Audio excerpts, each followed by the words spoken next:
terceiro e último vídeo. Que esse aqui pra mim é o mais especial. Por quê? Porque o Barcelona mogou impressionante, cara. Foi uma mogada assustadora do Barcelona. A rodada da Champions, a gente já começa com o Real Último Madrid vídeo da noite. Dortmund. Que jogo, meus amigos. Começa que é a reedição da última final. Com certeza o Borussia Dortmund... Esse jogo o Borussia perdeu porque o técnico é novo. O técnico é inexperiente, o técnico retrancou. E ninguém é idiota de se retrancar na porra do Bernabéu. Tem que ser muito burro, ou justamente amador, pra chamar o Real Madrid pro gol, cara. Muito, muito. Foi pro Bernabéu com uma vontadezinha ali de dar um troco, né? E chegou lá grandão, como líder. E durante grande parte do jogo, o Real Madrid até teve a posse de bola ali um pouco, mas foi muito arame liso, né? Tentava e não fazia muita coisa. E o Dortmund aproveitou muito bem, cara. O Guirassy, que tá fedendo a gol nessas últimas semanas aí, fez um pivô perfeito pro Malen abrir o placar. E depois o Malen fez a jogada inteirinha pro Gittens empurrar no segundo pau e fazer 2 a 0. O Real Madrid naquele momento parecia perdido, já consegui imaginar as pessoas falando, ah, porque não funciona, esses caras jogando junto e tal. Mas o Real deu uma acordada depois Então, né, depois desse jogo deu uma merda. de tomar esse segundo gol, tá? Meteu 2 bolas no travessão ali em sequência, começou pressionando bem no segundo tempo, só que, cara, a defesa do Borussia Dortmund tava brilhante, os caras estavam bloqueando todos os chutes. Estavam fazendo nosso querido Kylian Mbappé parecer ali um bonecão de posto. E aí vem um momento que pra mim mudou a partida, né? O nosso querido Nuri Sahin, técnico do Borussia Dortmund, olhou pra aquele 2 a 0 e falou, tá de bom tamanho. Tirou o Bino Gittens, que é um ponta rápido, um cara perfeito pra puxar contra-ataque, e botou o Anton, que é um zagueiro. Formou uma linha de... Pronto. Acabou. Vem Real Madrid, pronto, acabou. 5. E aí, amigo, o jogo foi pro buraco. O Dortmund ficou sem ter uma válvula de escape pra contra-ataque. E ao mesmo tempo, o Lucas Vázquez, lateral direito do Real Madrid, que tinha que ficar ligado com o Gittens pra ficar marcando, passou a ficar de boa no campo, subindo toda hora pra apoiar. E tu chega no Bernabéu e pede pro Ancelotti mandar uma avalanche na tua cabeça, aí a avalanche chegou. O Mbappé fez a diferença pela ponta e não pelo meio, cruzando pro Rudiger fazer o 2 a 1. E nesse momento o Rudiger sai comemorando igual um louco, eu só pensei assim, ó, agora aguenta Dortmund, quero ver segurar a pressão. Logo depois o Mbappé é travado e o Vini faz o 2 a 2. E aí o Real Madrid, cara, começou a sentir cheiro de sangue, o estádio pulsando, o Dortmund assim naquele jeito todo perdido, pai, e o Real Madrid indo pra cima, pra cima, pra cima. Lucas Vázquez fez o gol da virada, entrando pela ponta ali, o capitão, o jogador que acho que todo técnico gostaria de ter no seu time, ao menos no banco ali, ele sempre é uma peça importante, né?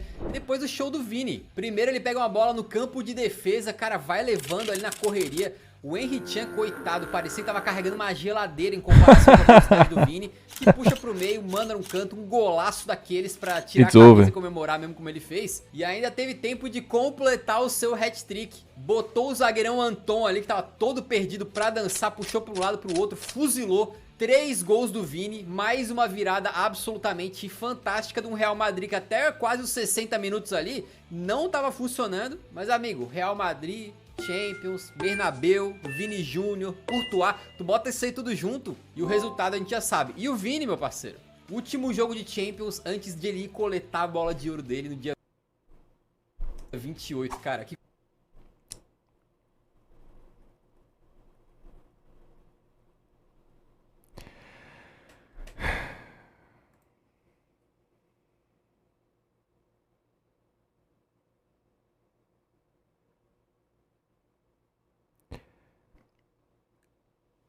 Envelheceu mal, hein? Essa aqui envelheceu mal, hein? Essa aqui envelheceu mal. Cara, que coisa maravilhosa. Olha, quem é brasileiro, amigo, 90% do nosso público mais ou menos, né, tem que estar feliz nesse momento, porque... É. Tem que estar mesmo. Isso. O editor pode... Tem que estar mesmo. Colocar na tela agora o que eu escrevi no roteiro pra esse vídeo. E vamos pra... Deu muito certo não, viu?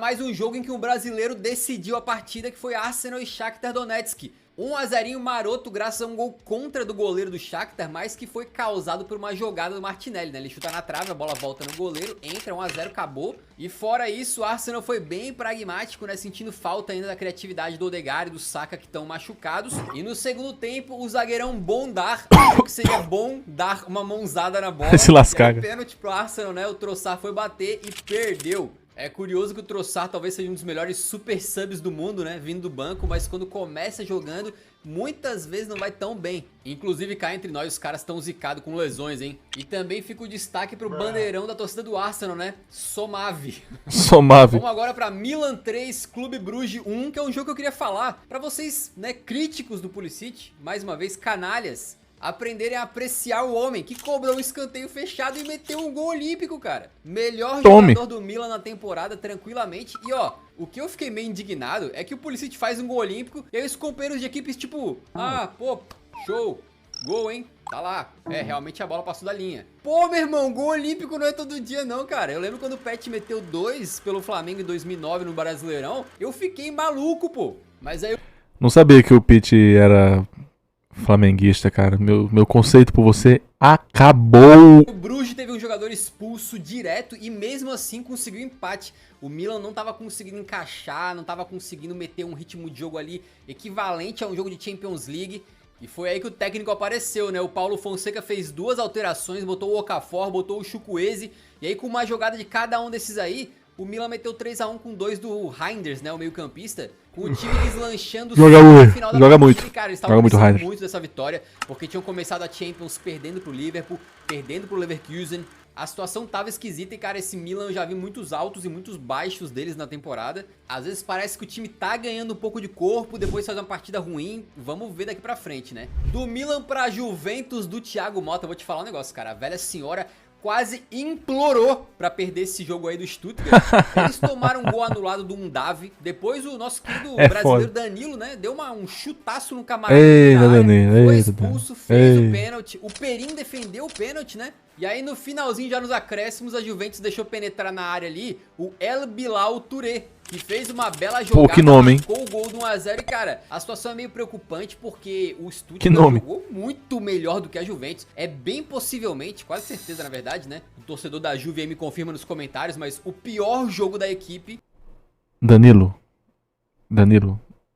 volta pro Brasil, Danilo.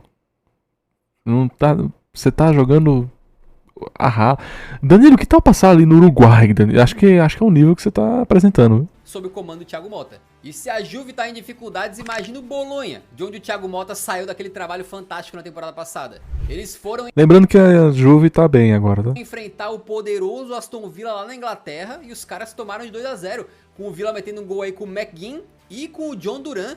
Curiosamente, claro, o Duran vem impressionando muito nessa temporada, sempre saindo do banco. Só que pra esse jogo ele ganhou uma vaga de titular, tá? Vamos ver como é que vai ficar a briga dele com o Watkins. Mas ó, Bolonha, um dos piores times da Champions, né? Vai brigar lá embaixo. Enquanto isso, Aston Villa, 3 jogos, 3 vitórias. Segue o líder, simplesmente. Vamos pra Áustria falar de Sturm Graz e Sporting. Pro Sturm Graz qualquer pontinho já é uma vitória, né? Mas contra esse Sporting aí seria difícil e eles perderam de 2-0. Com o detalhe de que depois que o Nuno Santos abriu o placar, o Gyökeres fez um gol assim, típico dele, né? Recebe uma bola mais pela ponta, com espaço pra correr. E aí, cara, quase rola um Bale contra Bartra 2.0. Não é pra tanto, mas lembrou um pouquinho, né? O Gyökeres mete na frente, depois também o goleiro, o zagueiro, todo mundo chega na frente dele. Bizarro, esse cara é bom demais. Vai carregando, os caras vão caindo de maduro ali. Esse cara é bom demais. Baita de um golaço. 13 do Gyökeres na temporada e 17 se somar a seleção. Pega. Pô, sem brincadeira nenhuma, o Gyökeres é um dos meus jogadores favoritos no planeta Terra nesse momento, né? Um dos que eu mais gosto de ver, cara. Quem não tá gostando de ver é o torcedor do PSG, que recebeu o PSV. Existe? E tomou 1-0 com o gol do Noah Lang, aquele mesmo, o Neymar holandês. E depois o PSG conseguiu empate num chute do Hakimi que o goleirão deixou passar. Agora, eles deram uma pressionada, chutaram quase 30 vezes na partida, mas não conseguiram meter o gol. Detalhe, já nos últimos lances ali, o Marquinhos quase mete de cabeça, mas o goleirão Benítez do PSV faz um milagre, né? E o torcedor do Paris começa a achar que a temporada tá meio esquisita. Na Champions, eles perderam do Arsenal, bem perdido. Agora empataram esse jogo e aquela vitóriazinha contra o Girona lá só veio por causa de frango do goleiro também, tá? Aí agora em sequência eles pegam o Atlético de Madrid e... Beraldo, sai daí, Beraldo, sai daí, Beraldo. Beraldo, vai pro Aston Villa, Beraldo. De Munique, estão lá pra baixo da tabela. Alguém acha que o PSG vai ficar no top 8? Classificar direto ali pra... Não, vai não. Eu acho bem complicado, tá? Não, vai não. Agora o mais curioso, fui olhar comentários de torcedores do Paris, né, sobre essa situação. E pra minha surpresa, muitos estão achando que o Gonçalo Ramos que na temporada passada ainda nem era titular nem nada, vai voltar de lesão como uma espécie de salvador, que é ele que falta na equipe, uma coisa... Me bom, né? Pô, aí sim. Vai salvar o PSG, comenta aí. Agora, Gonçalo o time mesmo. que joga no francesão e tá muito bem é o Mônaco, né? Faz um bom começo de temporada, vice-líder da Ligue 1 e passou o carro no Estrela Vermelha. Aí, meu amigo, o Mônaco tá jogando muito, tá? Estrela Vermelha também vou te falar um negócio, né, cara? O gol que o Minamino faz pra abrir o placar, ele nem comemorou porque ele não se acreditou que ele tava tão livre. Ele falou, pô, não é possível, cara, eu tenho 300 metros aqui pra correr.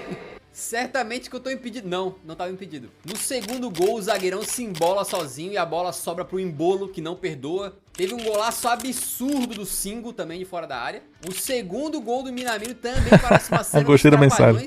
com o zagueiro do Estrela, ele simplesmente desabando no meio da área sozinho. E aí Mimir. O gol do Akliushi. É um cara interessante. Ele já tinha feito gol contra o Barcelona, né? Vale manter o olho aberto nele. E o Mônaco surpreendentemente bem na Champions. Enquanto o Estrela Vermelha é candidataço, né, a ser líder da fase de liga se a gente virar a tabela de cabeça. Oh my God! Tava lá God! pra baixo e conseguiu se recuperar de leves foi o Girona, né, que venceu o Slovan Bratislava. O Bratislava, né, pô, 0, porra. mas com todo respeito, cara.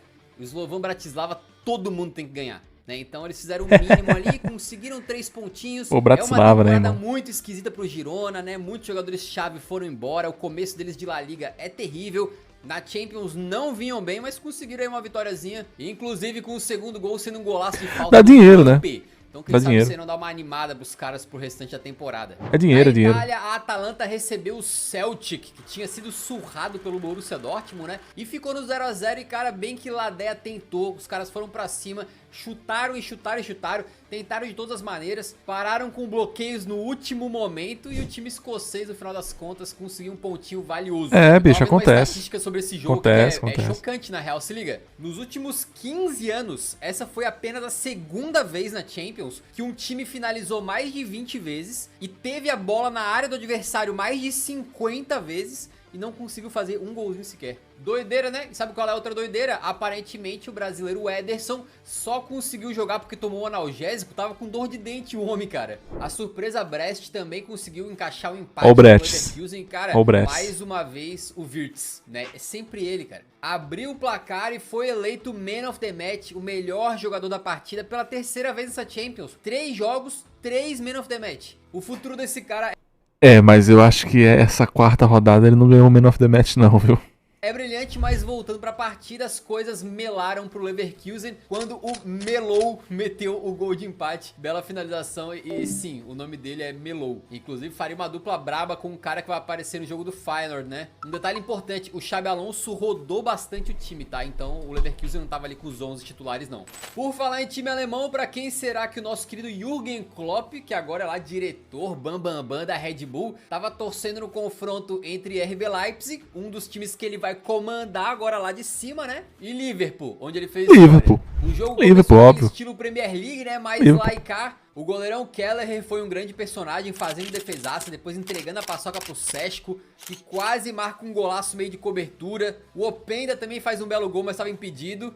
E aí que apareceu o Nani 2.0. Vocês lembram quando o Nani roubou aquele gol do Cristiano Ronaldo lá? Pois é, foi aqui que o Salah mandou de cabeça pra abrir o placar e o Darwin Núñez já em cima da linha falou, não, este gol é meu. Empurrou a bola ali e acabou deixando dele. Safadeza pra roubar um gol pra ele ou simplesmente aquele instinto do centroavante de, pô, a bola assim, só é gol quando passou da linha, né? Vou empurrar. E depois o RB Leipzig ainda forçou o Kelleher a fazer mais algumas boas defesas, né? O cara conseguindo mostrar aí seu talento na ausência do Alisson. E com isso os Reds venceram por 1 a 0, consolidando mais um pouquinho esse início de trabalho absurdo do Arne Slot, que tá na liderança da Premier League e agora na vice-liderança da Champions. Muito bom, O cara acabou de chegar e já tá assim, né? A torcida nem lembra mais quem é Jürgen Klopp, cara. E o Leipzig, 0 pontos na Champions até o momento. Um começo terrível junto com o seu irmão, o RB Salzburg, que também está zerado e perdeu mais uma, dessa vez 2 a 0 pro Dinamo de Zagreb.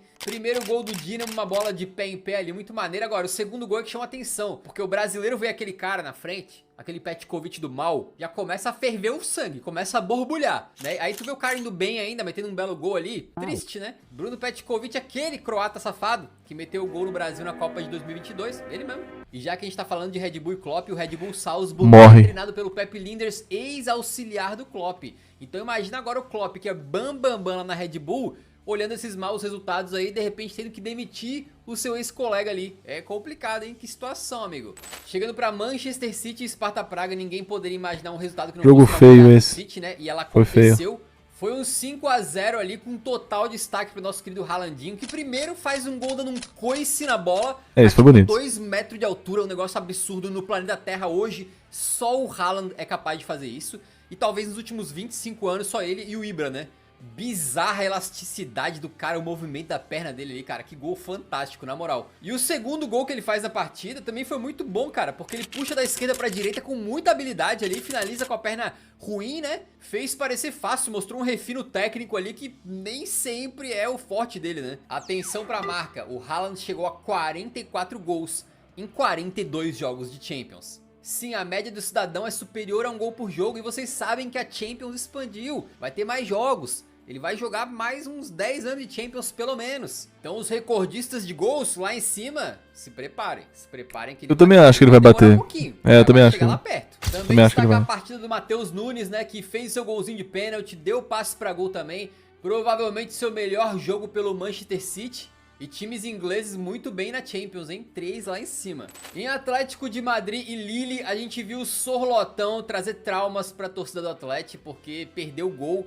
E um que foi bizarro mesmo, né? Assim, inacreditável. Mas tudo bem, porque o Julian Álvares depois mostrou como é que se faz, abriu o placar 1-0, só que a partir dali, cara, no segundo tempo o Lille reagiu de uma maneira que talvez a gente não esperava, hein? Um golaço absurdo do Zegrova. E Lille tá jogando. Gols do Jonathan David, o canadense que tá sempre metendo gol pelo Lille aí, cara, começou a temporada muito Lille bem, tá mogando, hein? Também. E dá pra dizer que o Lille já é campeão de Madrid, porque os caras bateram o Real na rodada passada e agora bateram o Atlético, parceiro. Tu tá achando que é fácil? Acho que ninguém de vocês aí confiava muito no Lilão, não. Mas ninguém. Agora já sei, no meu próximo bolão, na próxima rodada, já vou cravar a vitória do Lille, né? E olho no goleiro francês Chevalier do Lille, ele foi bem contra o Real Madrid e hoje mesmo com o doblete do Jonathan David, ele foi escolhido o melhor da partida. 22 anos só, então é bom ficar de olho. E por falar em surpresa, em pleno Estádio da Luz, o Benfica recebeu o Feyenoord e o Feyenoord foi pra cima, pô. Impressionante, hein, Bruno Lage? Deu um passe pra gol e aí começou o brilho dele, né? A lenda. O mito, Milambo, deu caneta no Otamendi, marcou 2-0 e embora o Benfica tenha esboçado uma reação com o Harry Potter ali, o Arthur Koglu, que faz um começo de temporada muito bom também, né? Marcou um gol no rebote ali. O fato é que o Milambo de novo fechou a conta nos acréscimos, né? Doblete dele, grande vitória do Feyenoord fora de casa. E essa fase de liga é muito doida, porque o Feyenoord tá com 6 pontos na 16ª posição. A 1 ponto do City, que é o terceiro colocado. Nossa! Boys e Inter de Milão. O fato é que os jovens garotos aí, cara, conseguiram segurar a Inter. A Inter também que veio com um time misto ali, né? Inclusive teve um penal pra bater e quem foi pra bola foi o bad boy austríaco Arnautovic, que acabou perdendo o penal. E aí o jogo tava difícil, 0-0, geral na o Champions Inzaghi não é League. bobo, começou a botar os titulares Sport era em campeão campo, com né? 20 pontos E aí de as coisas vantagem desandaram pro no Young Brasil. Boys. É sempre um pouco triste quando um underdog... Sport era campeão 20 pontos de vantagem no Brasil e vai ficar top 8 na tabela da Champions. Cara, lembrando que é muito diferente o Brasil e a Europa, porque não é só o dinheiro que tá em circulação, é também viagem.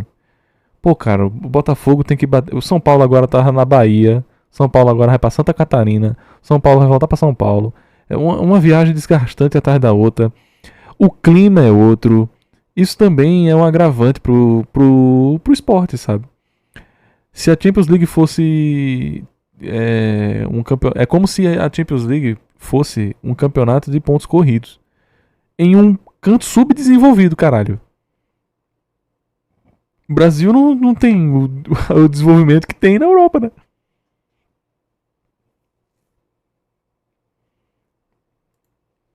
Né, um time menor. Se o Sporting jogasse aqui, ele ia ter um bom desempenho, óbvio.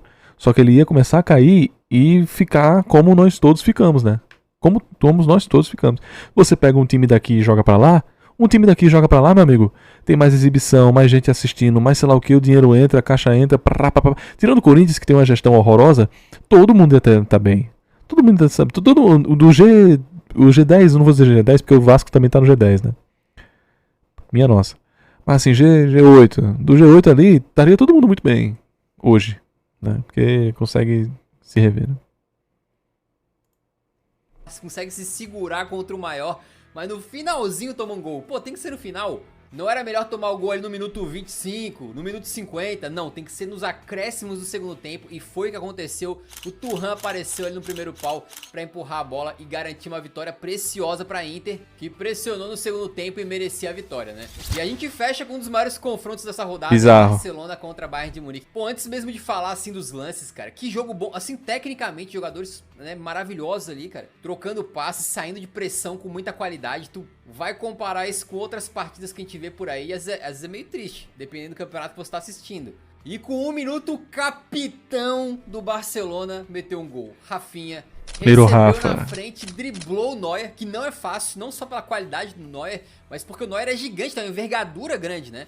Então o Rafinha driblou, tirou, como tá em boa fase esse homem, cara. E o torcedor do Barcelona também já ficou mais aliviado, porque sempre que pega o Bayern de Munique, começa a vir aqueles traumas de guerra, né? Aí tu abre o placar logo cedo, pô, dá aquela tranquilidade. Só que eu vou te falar uma coisa, cara. Esses dois times são muito ofensivos e jogam com a linha defensiva muito alta. Então, de certa maneira, um tava tentando explorar a fraqueza do outro, que era a sua própria fraqueza. Ambos os times tentando mandar lançamentos por cima, esticados, aproveitar o espaço que tinha atrás das defesas ali. E o Bayern de Munique estava conseguindo fazer isso muito no primeiro tempo. Em grande parte do primeiro tempo, o Barça quase não jogou. Só dava Bayern no controle da partida. Até que eles empataram o jogo, anulado o impedimento do Kane. E depois empataram o jogo de novo. Gnabry recebe, cruza no Kane, que faz uma acrobacia ali e consegue empatar. Bonito gol. Só que o Barcelona foi muito eficiente, cara. Nas poucas vezes que eles chegaram com muito perigo no ataque, eles blocaram quase todas, né? E uma delas foi esse lançamento que foi pra defesa. Tem um erro defensivo do Kim Min-jae, o Fermin disputa a bola e ela sobra no Leva, que empurra. O Barcelona deu sorte nesse erro ali do Kim, ou foi falta? Porque se tu parar o lance... tem cara, um apoiozinho, mas eu não acho que foi empurro não, né? Quando o jogador tá no alto, pulando, qualquer empurrãozinho desloca ele. Eu sei que foi muito leve, mas eu não acharia nenhum absurdo marcarem a falta ali, porque deslocou o Kim. Beleza? De qualquer maneira, o Barça fez 2-1. E o roteiro disso aí meio que se repetiu, porque o Bayern de Munique continuou com mais controle da partida, só que eles não contavam que o Rafinha tinha virado o Ronaldinho Gaúcho no auge, cara. A fase dele é sensacional, pô, um negócio inacreditável, né? Foi um gol imoral, mano. O Rafa dando essa volta por cima, de certa maneira, depois que muitos torcedores do próprio Barcelona já estavam contando com a saída dele, né, de uma temporada pra outra agora, queriam o Nico Williams e tal. E os dois gols dele foram gols de um cara que tá super confiante, com a confiança no talo lá, o cara poderia fazer qualquer coisa que ele ia acertar. Porque no primeiro é bizarro assim o domínio dele perfeito, né? A facilidade com que ele tira do Guerreiro. Depois ele chuta com a perna ruim por baixo das pernas do Foi lindo. Amigo, pra fazer o seu segundo gol. E o terceiro, pra mim, é o mais bonito pela dificuldade da parada. Não só ele se adianta pra conseguir dominar a bola, como domina a bola em velocidade de peito, que é muito complicado de fazer. Bota na frente com dois zagueiros, que mesmo se você contestar o Pamecano e Kim, são zagueiros rápidos. Ele bota na frente, finaliza de longe, perfeito no cantinho. O cara fez absolutamente tudo certo em todas as vezes que recebeu chances no jogo, cara. Domínio, tomada de decisão, finalização, drible. O Rafinha tava, como eles dizem na gringa, unplayable, né? Tipo assim, imparável. Não esperava nada menos de um cara que foi criado na base do Avaí. O que o Bayern sentiu esse quarto gol do Barcelona aí foi brincadeira, cara. O time deles ficou mortinho. A criatividade que eles tiveram em grande parte do jogo ali foi pro ralo. E teve certo momento que o Barcelona começou a tocar passes no meio muito bem, né? O Pedri, por exemplo, fazendo um grande jogo, mesmo sem meter gol nem nada. E a torcida do Barça começou a gritar olé, olé, olé. Cara, o estádio inteiro assim, em uníssono. Aí a câmera pegou assim e focou no Thomas Müller. Ele com aquela cara de Cambridge United no banco ali. Meio complicado, né, Müller? No final das contas, eu acho que o jogo foi mais equilibrado do que o placar faz parecer. Agora, o Barcelona tá se engrandecendo na temporada. Tá. Mais um grande jogo do Rafinha. Leva fez o dele, meio campo do Barça funcionou. E Amal não guardou o seu, mas deu passos pra gol, jogou muito, driblou a rodo ali o Alphonso Davies. Cubarsí, 17 anos, em vários momentos tancou o Kane. Vai brincando, muita calma nessa hora, mas o torcedor do Barcelona, cara, tem que estar empolgado mesmo, não tem jeito. Tá jogando muito. Assim ficou a tabela ao final da temporada. Finalmente a gente terminou aqui. Os jogos de hoje a gente vê amanhã, né?